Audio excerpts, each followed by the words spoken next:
আসসালামু আলাইকুম সুপ্রিয় দর্শক। এখন আপনাদেরকে একটা ছোট্ট একটা হাঁসের খামার দেখাবো। একটা ছোটো ভাই হাঁসের বাচ্চা লালন পালন করে, সে নিজে একজন উদ্যোক্তা। পড়াশোনার ফাঁকে ফাঁকে এই হাঁসের খামারটা সে আপনার ব্যবসা হিসাবে নিয়ে নিছে। আমি আপনাদেরকে একটু ছোটো ভাইয়ের সাথে কথা বলাবো। আসলে যারা নতুন উদ্যোক্তা হইতে চান, আপনার স্বপ্ন থাকতে হবে বড়, ঠিক আছে, স্বপ্ন থাকতে হবে, দিশা থাকতে হবে, এটাই আর কি। আমি একটু কথা বলাই আপনাকে। ভাই, তোমার এনে কতটি বাচ্চা আছে টোটাল? 1500 বাচ্চা আছে না? আচ্ছা, তোমার যে 1500 বাচ্চা লালন পালন করতেছো, ঠিক আছে, 1500 বাচ্চা লালন পালন তোমার কোনো পড়াশোনার সমস্যা হয় না? পড়াশোনার সমস্যা হয় না? আচ্ছা, এদিক একটু এদিক দেয় আস্তে আস্তে। তোমাদের অঞ্চলে এরকম কতগুলো হাঁসের খামার আছে মোটামুটিভাবে? 10-15টা খামার আছে না? তো এরকম তোমার মতো ছোটো বয়সে কি আরও কেউ আছে এরকম খামার আছে? না, খামার নাই। হ্যাঁ, তুমি প্রথম। আসলে দেখেন, নতুন উদ্যোক্তা হইতে গেলে আপনাকে স্বপ্ন থাকতে হবে বিশাল বড়। এই হাঁসের লালন পালন বাচ্চাগুলো পদ্ধতি যাবতীয় সব কিছু ইনশাল্লাহ জানতে পারবেন। আমি ওর নাম্বার দিয়ে দিব না, কোনো সময় প্রয়োজন হলে যোগাযোগ করেন। আর এই বাচ্চাগুলো কতদিন পাইলে বিক্রি করবা তোমরা? 12 দিন পাইলে বিক্রি করবা না? আর এখন কতদিন বয়স আছে অনুমান?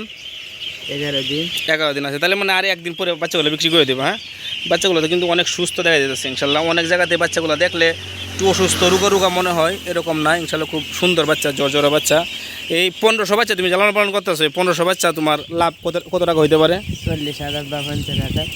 40-50 হাজার 1500 বাচ্চার। তাহলে তো মোটামুটি মানে বাজার ভালো থাকলে, আর বাজার কম থাকলে 20-30,000। 20,000 30,000 এরকম হয় না?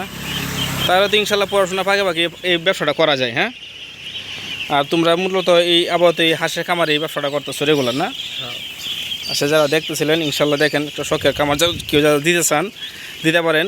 আর সবাইকে একটু নতুন উদ্যোক্তা হওয়ার আগে সবাই একটু পরামর্শ নেবেন, পরামর্শ নিয়ে হাঁসের খামারগুলো করবেন। এটা আসলে সবার কাছে জানাশোনা। আর তোমার কাছে একটা কথা জিগাই ভাই, এই যে হাঁসের গড়টা করছো, যে কত টাকা খরচ হয়েছে তোমার? 50,000।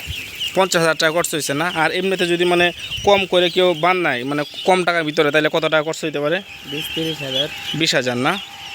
তাহলে তো মোটামুটি কমই দেখা যাচ্ছে। দেখেন, কটটা কিন্তু অনেক বিশাল বড়। এই দেখেন, অনেক সুন্দর করে নেট টেট দিয়া, চারিদিকে নেট টেট দিয়া অনেক সুন্দর করে কটটা বানাইছে, মোটামুটি অনেক বড় প্রায়। আচ্ছা, তোমরা এই কটটার মধ্যে কতটুকু বাচ্চা আটবো মোটামুটি এভাবে? এই কটটার মধ্যে কতটুকু বাচ্চা আটে? 1500 বাচ্চা আটে না? বড় বাচ্চা না? 1500 বাচ্চা আটবো। যারা দেখতেছিলেন ইনশাল্লাহ, আর আপনি আপনার ইচ্ছা করলেন এরকম যদি করেন, তাহলে আপনারা আরও কম টাকা দিয়েও করতে পারবেন, সমস্যা নাই। এটা মোটামুটি মজবুত, অনেক মজবুতভাবে করছে, একটা থাকার জায়গাও আছে, আর অনেক বড়, বিশাল বড়। আপনারা কম খরচেও করতে পারবেন। আপনারা যারা মিস্ত্রি আছে যোগাযোগ করবেন। আর হাঁসের বাচ্চা যারা খামার দিবেন ইনশাল্লাহ একটু প্ল্যান পরিকল্পনা যাদেরকে আছে ওরা পরামর্শ নিয়ে তারপর একটা খামার দিন, ঠিক আছে? সবাই ভালো থাকবেন।